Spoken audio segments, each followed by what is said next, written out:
Staff Sergeant Maria Santos wiped the sweat from her forehead as she adjusted the wrench on the communications array 30 feet above the desert floor. The antenna had been acting up for 3 days, causing static bursts that made the radio operators downstairs curse her name every few hours.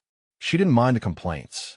Up here on the tower, with nothing but endless Afghan sky and the distant mountains, she found the kind of peace that eluded her in the crowded communications bunker below. The base bustled with its usual morning rhythm. Humvees kicked up dust clouds as they rolled toward the main gate. Soldiers jogged past in formation, their boots keeping perfect time on the packed earth. From her perch, Maria could see it all, but none of them looked up to see her. That's how it always was. She was just the antenna girl, the quiet tech specialist who kept their radios working while they handled the real military business. The men in her unit respected her work, but never really saw her as one of them. She fixed things. They broke things. Different worlds, same war. Before we dive deeper into Maria's story, drop a comment and let us know what state you're watching from. Maybe you've worked in communications or know someone who has served in technical roles like hers. The wrench slipped in her grip as a strange frequency cut through her headset. Maria pressed the headset tighter against her ear, straining to isolate the strange signal from the usual chatter. It wasn't coming through the standard military frequencies. This was something else entirely, bleeding through a loose connection she'd been trying to fix all morning. She had always possessed an unusual gift for hearing patterns in radio noise that others dismissed as static.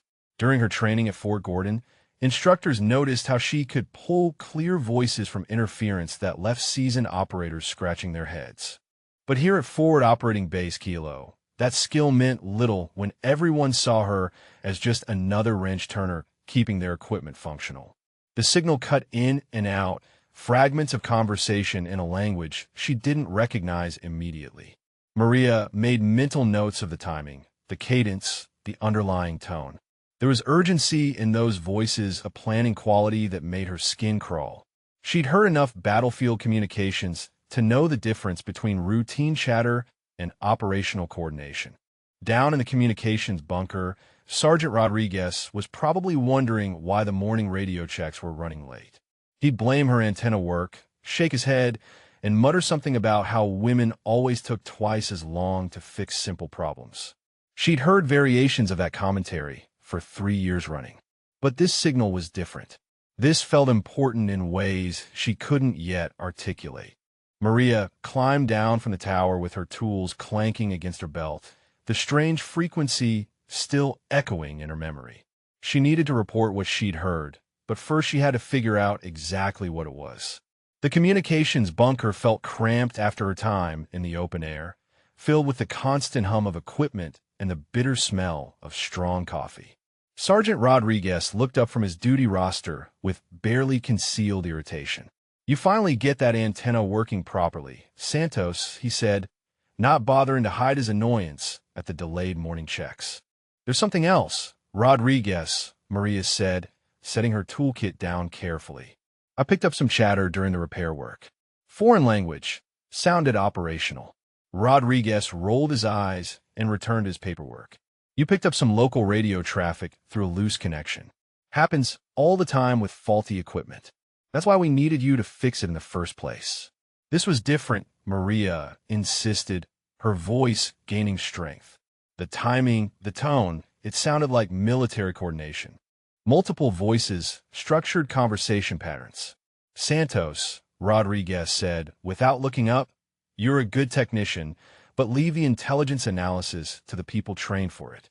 Just focus on keeping our radios working." The dismissal stung, but Maria had expected it. She'd learned not to push too hard when her insights were brushed aside. That evening, Maria returned to the communications array under the pretense of final adjustments. The desert air had cooled, and the base settled into its nighttime rhythm of reduced activity and heightened alertness. She climbed the tower again, this time carrying a small digital recorder hidden in her toolkit.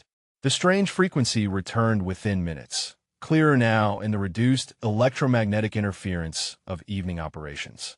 Maria listened intently, her trained ear picking apart the layered conversations. 3 distinct voices, possibly 4, speaking in what she now recognized as Pashto mixed with Arabic phrases. She began to catch familiar military terminology embedded in the foreign words.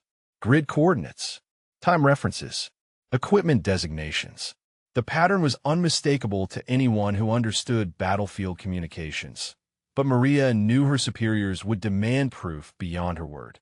The digital recorder captured everything as she worked to isolate the signal through careful antenna positioning. Hours passed as she documented transmission times, frequency variations, and the recurring vocal patterns that suggested a command structure.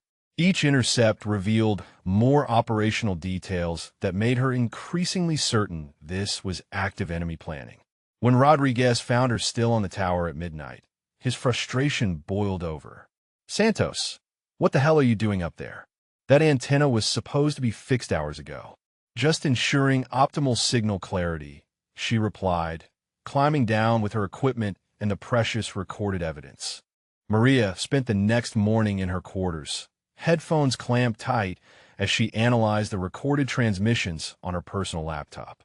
The voices became clearer with each replay, and the tactical picture they painted made her blood run cold. This wasn't random chatter or routine patrol coordination. This was a comprehensive assault plan targeting multiple coalition positions across the region. She identified at least 12 grid references, weapon cache locations, and what sounded like a coordinated timeline stretching over the next 72 hours. The enemy had been planning this operation for weeks, possibly months, and their intelligence was disturbingly accurate about coalition patrol routes and base vulnerabilities. Armed with her analysis and the digital recordings, Maria approached Lieutenant Morrison, Rodriguez's immediate superior. Morrison listened to her presentation with growing skepticism, occasionally glancing at his watch as if she were wasting precious time on fantasy scenarios. "Santos," Morrison said when she finished, "this sounds like you've been watching too many spy movies. These intercepts could be anything. Training exercises, old recordings, even radio drama broadcasts. You're a communications technician, not a signals intelligence analyst." "Sir," Maria replied, keeping her voice steady despite her frustration, "I've documented transmission patterns, identified recurring speakers, and cross-referenced the grid coordinates. This intelligence suggests imminent threat to multiple facilities, including our own position." Morrison waved dismissively. "Leave the threat assessment to the professionals, Santos. Focus on your actual job." Desperation drove Maria back to the antenna array that evening. This time with her laptop and a jury-rigged signal amplification system she'd assembled from spare parts. If her superiors wouldn't listen to her analysis, she'd gather intelligence so compelling they couldn't ignore it. The intercepted communications had grown stronger throughout the day, suggesting enemy forces were moving closer to their planned positions. She connected her equipment to the antenna's auxiliary feed, bypassing the main communications system to avoid detection by the duty officers below. Within minutes, the enemy voices came through with crystalline clarity. Maria's heart hammered as she realized they were discussing final preparations for an assault scheduled to begin in less than 24 hours. The tactical details were overwhelming. Mortar positions being established on Ridge 7. Sniper teams moving into overwatch positions covering the main supply route. Improvised explosive devices being placed along convoy paths that coalition forces use daily. Most chilling of all, they had detailed information about patrol schedules, guard rotations, and defensive positions at 3 different forward operating bases. Maria worked frantically to document everything, her technical skills allowing her to maintain perfect signal clarity while recording multiple frequency channels simultaneously. Her modified equipment captured not just voices, but background sounds that revealed locations, vehicle movements, and weapon preparations. By midnight, she possessed the most comprehensive picture of enemy operations any coalition intelligence unit had seen in months. Dawn broke with enemy forces already moving into their assault positions, and Maria knew she was running out of time. Her recorded intelligence painted a picture of imminent catastrophe that would cost dozens of coalition lives if no one acted on her warnings. She burst into the command center, carrying her laptop and a printed summary of the intercepted communications. Major Chun, the base commander, looked up from his morning briefing with obvious irritation at the interruption. "Santos, what's so urgent that you're barging into a classified intelligence meeting?" he said, his voice carrying the authority of a man unaccustomed to challenges from junior enlisted personnel. "Sir," Maria replied, fighting to keep her voice steady, "I've intercepted detailed enemy communications indicating a coordinated assault beginning within hours. Multiple coalition positions are targeted, including our own facility." The room fell silent as Chun studied her makeshift intelligence report. Staff Sergeant Wilson, the intelligence specialist, leaned over to examine her data with barely concealed skepticism. "Santos," Wilson said slowly, "where exactly did you obtain classified enemy communications? This kind of signals intelligence requires specialized equipment and training that's way above your clearance level." "I intercepted these through the communications array during antenna maintenance," Maria explained. "The enemy is using frequencies that bleed through our equipment when certain connections are loose. I've been documenting their transmissions for 3 days." Chen's expression shifted from irritation to something approaching interest, but Wilson remained doubtful. The hydraulics compartment was cramped and hot, forcing Santos to contort her body around pipes and electrical connections. Her left leg throbbed as she braced against the aircraft frame, but she pushed through the discomfort. The system diagnostic revealed a pressure leak in the secondary line, exactly what she had suspected from the maintenance logs. 30 feet below, she could hear Davidson's crew making bets about how long it would take her to complete the job. Their voices carried clearly in the thin desert air. $5 says she calls for help within the hour," Davidson announced. 10 says she falls off that ladder," another voice added with obvious amusement. Santos gritted her teeth and focused on the delicate work of replacing the hydraulic seal. Her hands moved with practiced precision despite the awkward angle and the burning sensation spreading down her left leg. She had learned to work through pain, to compartmentalize discomfort until the mission was complete. The wrench slipped slightly as sweat made her grip less secure. Below her, someone shouted up with mock concern. "Everything okay up there, Santos? Need us to call the medics preemptively?" She steadied herself and continued working. The replacement seal slid into place with a satisfying click.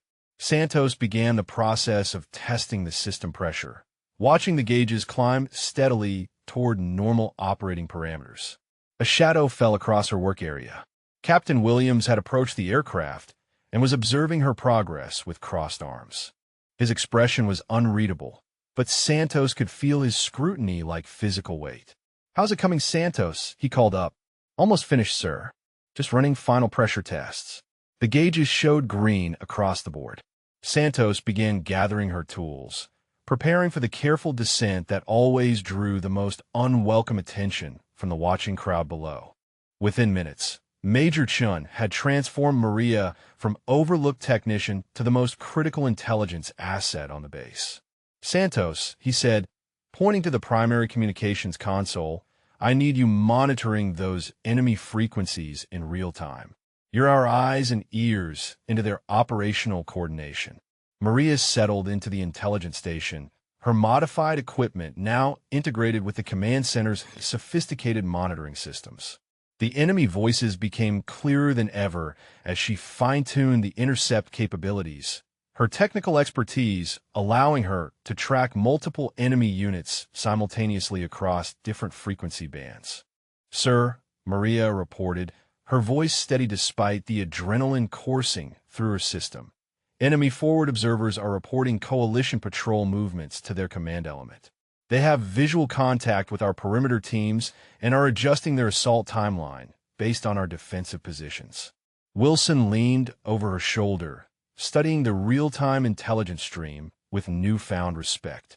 "Santos, this is incredible work," he admitted, You've given us tactical awareness that our conventional intelligence gathering missed completely. How did you develop this capability to isolate and analyze these specific transmissions? 3 years of listening to radio chatter that everyone else dismissed as background noise, Maria replied, her fingers dancing across the frequency controls. I learned to hear patterns in communications that reveal operational structure and tactical intent. Chen nodded grimly as he coordinated defensive preparations based on her continuous intelligence updates. The enemy assault began exactly as Maria's intelligence had predicted, but this time coalition forces were ready. Her real-time intercepts allowed the command center to track enemy movement with unprecedented precision, turning their own communications against them.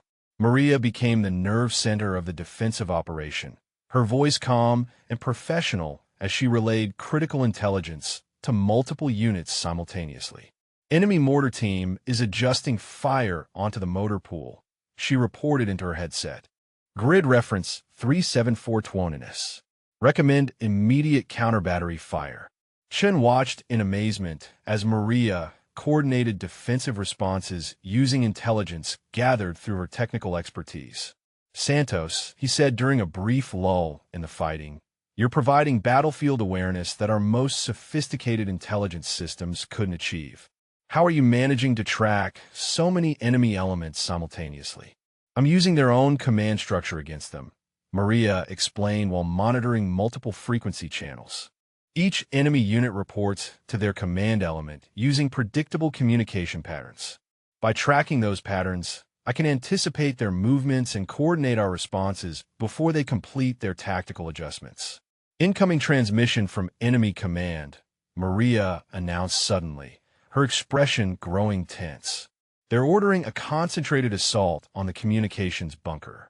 They've identified our facility as the source of coalition intelligence coordination. The irony wasn't lost on anyone in the command center that the enemy now sought to destroy the very antenna system that had exposed their plans. Enemy forces converged on the communications bunker with devastating firepower, but Maria's real-time intelligence gave coalition defenders the tactical advantage they needed. She tracked every enemy movement through their own radio traffic, predicting assault routes and coordinating defensive fires with surgical precision. Multiple enemy squads approaching from the northeast corridor, Maria reported, her voice steady despite explosions rocking the bunker. They're planning to breach the perimeter fence at grid reference 3.43 in approximately 90 seconds. Chun coordinated the defensive response while Maria continued intercepting enemy communications, her technical skills now the lifeline for the entire base. The enemy command element was growing frustrated as their carefully planned assault fell apart against defenders who seemed to anticipate every tactical move. Sir, Maria announced, excitement breaking through her professional composure. Enemy command is ordering a general withdrawal. Their assault timeline has collapsed because they can't achieve tactical surprise against our coordinated defense. Wilson shook his head in disbelief as he monitored the tactical display. Santos, you've single-handedly turned their operational security against them. They're retreating because their own communications revealed every tactical decision to our defensive coordinators. The communications array that Maria had climbed to repair just days earlier now stood as the centerpiece of the most successful defensive operation the base had ever conducted. Her technical expertise had transformed routine antenna maintenance into an intelligence breakthrough that saved dozens of coalition lives. The descent proved more challenging than the climb. Santos's left leg had stiffened during the hour of cramped work, and each rung down the ladder sent sharp jolts through her hip. She moved carefully, testing each step before committing her full weight. "Watch out below," Davidson called out in an exaggerated warning tone. "Incoming wounded warrior." Santos reached the ground and immediately began packing her tools, ignoring the snickers from the gathered mechanics. The hydraulic system was fully operational, and she had completed the job in standard time despite the difficult working conditions. Captain Williams approached her toolkit. "Good work on the pressure diagnostic, Santos. Systems running clean." "Thank you, sir," Santos replied, surprised by the acknowledgement. However, Williams continued, his voice dropping lower, so only she could hear, "I'm getting reports that your physical limitations are affecting team morale. Some of the men are concerned about safety when you're working on elevated systems." Santos felt her stomach tighten. "Sir, my work performance has never been compromised. I complete all assignments within specification and on schedule." Williams nodded slowly. "I'm not questioning your technical skills, Santos. But perception matters in a unit. When people start worrying about their teammates' physical capabilities, it affects mission readiness." Behind Williams, Santos could see Davidson and his crew pretending to work while obviously listening to the conversation. Their expressions showed satisfaction, as if they had orchestrated this moment. "I understand, sir," Santos said quietly. "I'm reassigning you to ground-level maintenance only. No more ladder work, no more elevated repairs. You'll focus on systems that can be serviced from floor level." The reassignment felt like a public demotion, and Santos knew everyone within earshot had heard Williams's words. Her jaw clenched involuntarily, but she maintained military composure.